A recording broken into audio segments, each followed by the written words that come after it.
ট্রেনে উঠবো, কিন্তু উনি আইসা বসে বিমানবন্দরে। আইসা এখানে জিজ্ঞাসা করতেছে কি কথাবার্তা হইতেছে, লাস্ট পর্যায়ে শুনতে পারবেন। সম্পূর্ণ ভিডিও দেখেন, অবশ্যই ভালো লাগবে। দেখেন উনি কিন্তু শূন্য এখন হাসতেছে। মূলত উনি ট্রেন দিয়ে যাবে কোনো এক জায়গায়, কিন্তু আইসা বসে বিমানবন্দরে। মানে কি বলবো, দুঃখের কথা। মানে সরল সোজা হইলে একজন যা হয়, তা উনি হয়তো আসে নাই, তাই এখন উনি দেখাই দিতেছে। উনিও দেখাই দিতেছে এই দিক দিয়ে ওই দিক দিয়ে যাইতে হবে।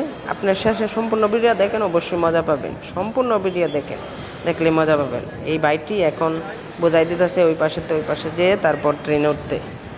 মানে উনি সরাসরি বিমানবন্দরে এসে ঢুকে গেছে। বিমানবন্দর রেল স্টেশনে না দিয়ে দেখেন কি বলে। কাকা আপনি কোথায় যাইবার ছিলেন? লঙ্গি দিয়ে, লঙ্গি করে যাবো আপনার ইয়াবে। হ্যাঁ, কোথায়? ময়মনসিং। ময়মনসিং এয়ারপোর্ট আছে কাকা? ময়মনসিং এয়ারপোর্ট আছে? এটা তো আসেনি আপনার, আজকে মানে তো আসেন।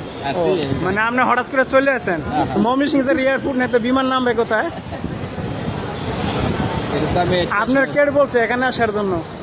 না আমি তো আর ঠিক আছি না, আমি তো আজকে। ও মানে আজকে নতুন আসছেন, ভাবছেন এখান থেকে ট্রেনে যাইবেন? ও এটা ট্রেন না তো, এটা বিমান। আপনি ট্রেনে দিলে ওই যে ওইখানে যাবেন, ওই যে বড় ঘরটা দেখা যায় না, এটা নিচে কারেন্ট আছে ওইখানে ট্রেনে। ও আপনি ট্রেন বুঝছে পরে ইয়াতে এসে পড়ছেন এয়ারপোর্টে? ও ও ঠিক আছে, আচ্ছা ঠিক আছে, ভালো থাকে। এটা ভালো লাগলো।